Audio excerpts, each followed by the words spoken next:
brought to you by Madhav Bagh. Madhav बाग हृदय संगिनी या आरोग्य योजनेचा लाभ घेण्यासाठी आजच मिस्ड कॉल द्या 022-48-96-82-82.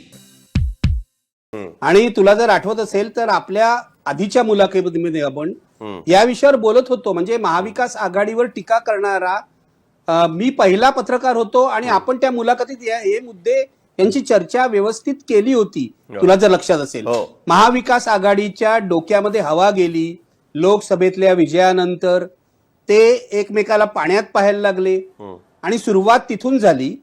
ज्या दिवशी लोकसभेचा निकाल लागला त्या दुसऱ्या दिवशी नाना पटोले असं म्हणाले की महाविकास आघाडीतला मोठा भाऊ काँग्रेस आहे. आता आम्हाला सगळ्यात जास्त जागा मिळालेल्या आहेत, आम्ही नंबर 1 चा पक्ष आहोत, आम्ही विधानसभेला 100हून अधिक जागांची मागणी करणार आहोत.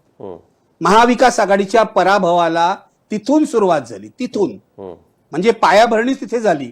नंतर मग या पायाभरणीवर कळस कोणी चढवले? एका बाजूला नाना पटोले होते, दुसऱ्या बाजूला संजय राऊत होते. महाविकास आघाडीचे हितचिंतक त्यांना सांगत होते जाहीरपणे भांडू नका, जागा वाटप शांतपणे करा.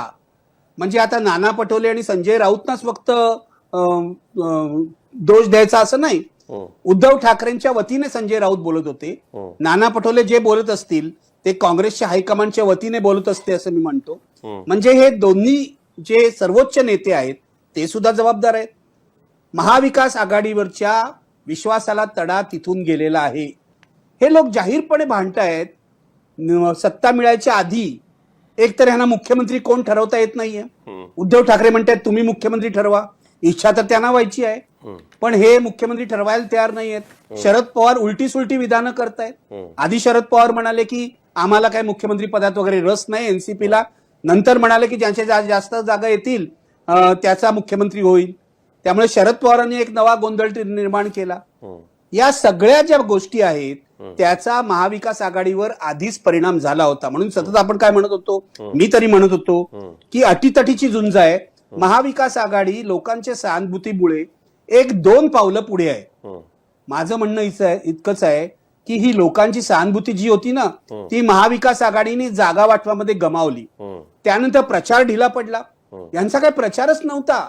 आणि या तुलनेमध्ये जर आपण महायुतीकडे बघितलं तर महायुतीचे लोक देवेंद्र फडणवीस, एकनाथ शिंदे आणि अगदी अजित पवार सुद्धा या तिघांनाही श्रेय द्यायला पाहिजे की ते पराभवाने खचून गेले नाहीत. ते पराभवामुळे अलर्ट झाले आणि दुप्पट कामाला लागले. म्हणजे लाडकी बहीण योजना माझ्या स्मृतीप्रमाणे लोकसभेच्या पराभवानंतरच आली. हो बरोबर. आणि नुसती योजना आणून उपयोग नाही. योजना तर मनमोहन सिंग यांच्या सरकारने पण खूप आणल्या होत्या, पण त्या योजनेचं अत्यंत प्रभावी मार्केटिंग हे एकनाथ शिंदे आणि अजित पवारांनी केलं. आता अजित पवारांनी गुलाबी रंग घेतला, गुलाबी जॅकेट घातलं, याबद्दल मीही त्यांची चेष्टा केली आहे, अनेकांनी केलेली आहे. पण कुठेतरी या महिलांना जमा करण्यामध्ये या गुलाबी जॅकेटचा फायदा झाला की काय हे शोधायची वेळ आली आहे. एकनाथ शिंदे, आपण हे म्हणत होतो, गेल्या वेळेलाही चर्चा केली होती की एकनाथ शिंदे यांची प्रतिमा ही खलनायकाची होती जेव्हा गद्दारी वगैरे विषय होते तेव्हा. पण लोकसभा निवडणुकीमध्ये गद्दारी हा मुद्दा डायल्यूट झाला होता, तो सौम्य झाला होता. त्यानंतर एकनाथ शिंदे यांनी एका पाठोपाठ एक घोषणांची फैर झाडली. म्हणजे लाडकी बहीण, लाडका भाऊ, अप्रेंटिस योजना, शेतकऱ्यांसाठी वीज माफी अमुक एक हॉर्स पॉवरच्या पंपासाठी, त्यानंतर इतर योजना वृद्धांसाठी, तीर्थयात्रा योजना. तू बघितलंस तर असंख्य घोषणा एकनाथ शिंदेनी केल्या आणि त्या लोकांमध्ये जाऊन लोकांपर्यंत पोहोचवल्या. मला एकनाथ शिंदेना मार्क द्यावेसे वाटतात, कारण त्यांनी लोकांमध्ये जाणारा मुख्यमंत्री ही प्रतिमा स्वतःची बनवली. गद्दार ही प्रतिमा पुसून काढण्यात त्यांना यश आलं. सो आपण जे ज्याचं आहे त्याला देऊया ना श्रेय. आपण त्यांच्यावर टीका करतो जे केव्हा करायची तेव्हा त्यांच्या राजकारणाबद्दल, पण जे त्यांनी मिळवलं एकनाथ शिंदे मुख्यमंत्री झाले तेव्हा एवढे प्रभावी ठरतील असं मला अजिबात वाटत नव्हतं. ठाणे जिल्ह्याबाहेर त्यांचा प्रभाव आहे की नाही हा एक वादाचा विषय होता, पण एकनाथ शिंदे पोचले. एकनाथ शिंदेचं जे मोठं बळ आहे ते मला असं वाटतं लोकांपर्यंत जाण्यात आहे. काल तिथे एकनाथ शिंदे मुख्यमंत्री व्हावे म्हणून त्यांच्याकडून पैसे मिळालेल्यांनी, आजारपणात जे पैसे मिळाले, त्यांचा जो वैद्यकीय कक्ष आहे त्याच्याकडून, या लोकांनी सिद्धिविनायकामध्ये गाराणं घातलं, आरती केली तिथे. आता अशा असंख्य लोकांना, असंख्य रुग्णांना एकनाथ शिंदेनी मदत केली. एक प्रसंग तुला सांगतो, एक का दोनदा घडलंय ते. हायवेवरून एकनाथ शिंदे ठाण्याहून येत होते मंत्रालयामध्ये, मध्ये त्यांना अपघात झालेला दिसला. मुख्यमंत्र्यांची गाडी थांबून हे खाली उतरले, त्या अपघातग्रस्तांवर उपचार करण्याची सगळी व्यवस्था केली. हे कोण मंत्री किंवा मुख्यमंत्री करतो? अपघात काय मोठा नव्हता, किरकोळ होता वगैरे, ठीक आहे, पण किरकोळ अपघात झालेला आहे, जनतेतल्या काही लोकांना त्रास झालेला आहे, त्यांना उपचाराची गरज आहे, म्हणून मुख्यमंत्र्यांनी गाडी थांबवणं हे आजच्या काळामध्ये विशेष आहे. आपण जे गुण आहेत ते गुण म्हणायला हवेत. म्हणजे मी लोकांमध्ये जातो, मी लोकांचा मुख्यमंत्री आहे, ही इमेज त्यांनी पुढे ढकलण्याचा प्रयत्न केला.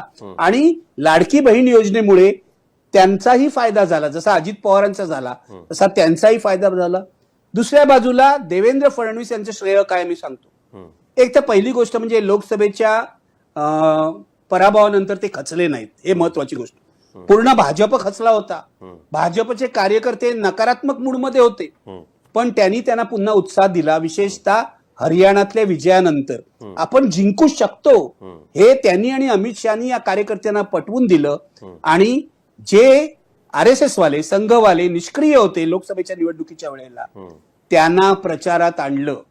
देवेंद्र फडणवीस आणि नितीन गडकरींना हे बरोबर माहिती होतं की RSS जर प्रचारात उतरेल तर आपल्याला मोठं बळ मिळेल.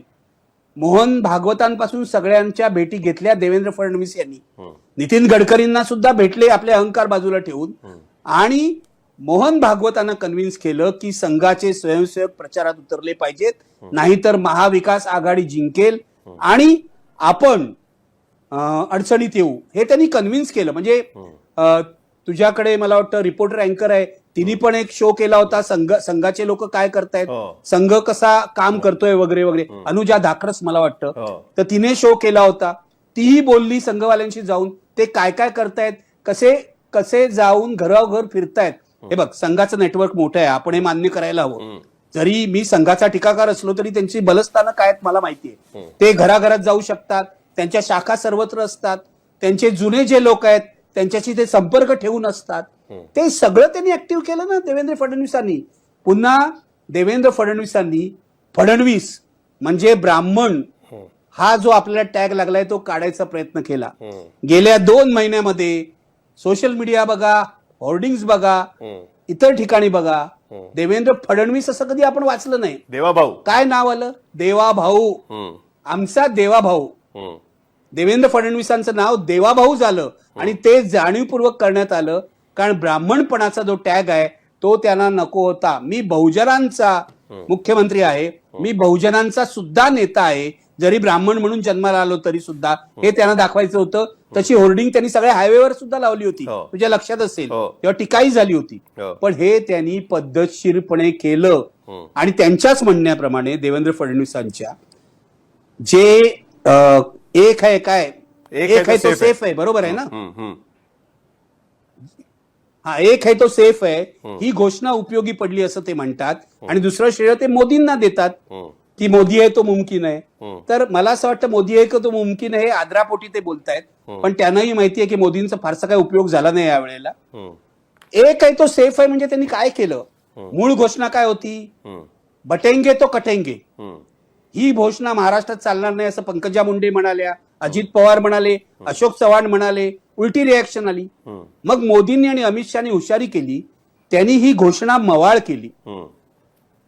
हा, बटेंगे तो कटेंगेला त्यांनी काय एक आहे तो सेफ आहे बनवलं, आणि हिंदू सगळे एक आले तर सेफ राहतील हे दाखवायचा प्रयत्न केला. हिंदुत्वाचा मेसेज दिला, हिंदुत्वाचा मेसेज गावोगाव पोचवला, कीर्तनकारांकडून कीर्तनं करून घेतली, ओबीसीच्या 300च्या वर मिटिंग घेतल्या यादवनी, धर्मेंद्र यादवनी, भूपेंद्र यादवनी 300च्या वर मिटिंग घेतल्या. त्यानंतर बौद्धेतर दलितांच्या सुद्धा पद्धतशीर मिटिंग घेतल्या. हे त्यांच्या बाजूला घडत होतं.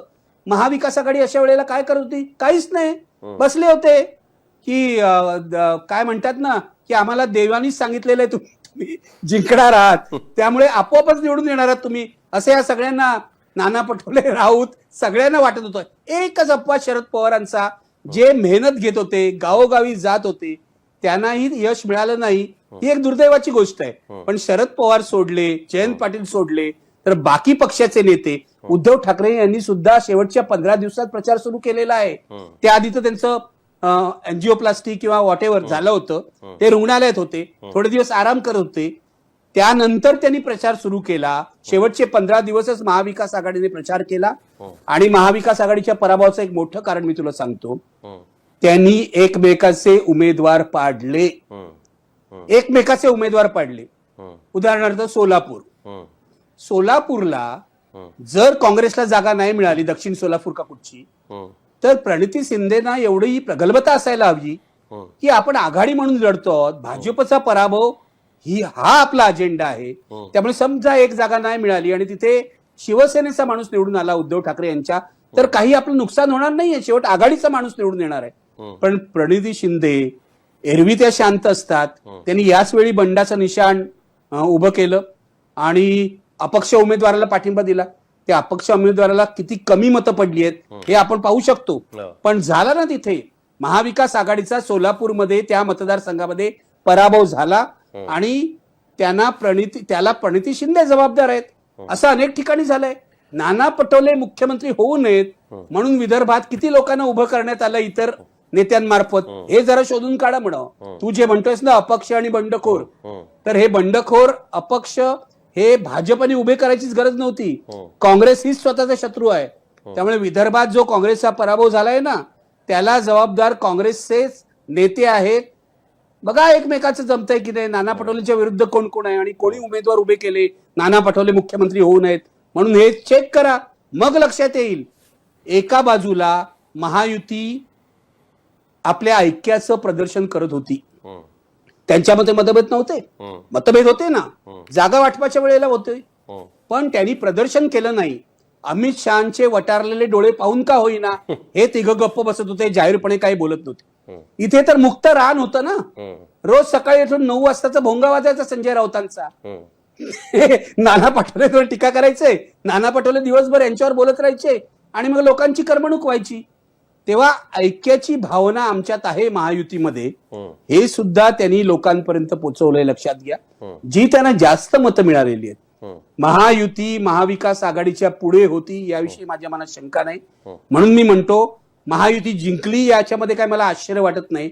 मला आश्चर्य आणि धक्का बसला तो फरकाबद्दल.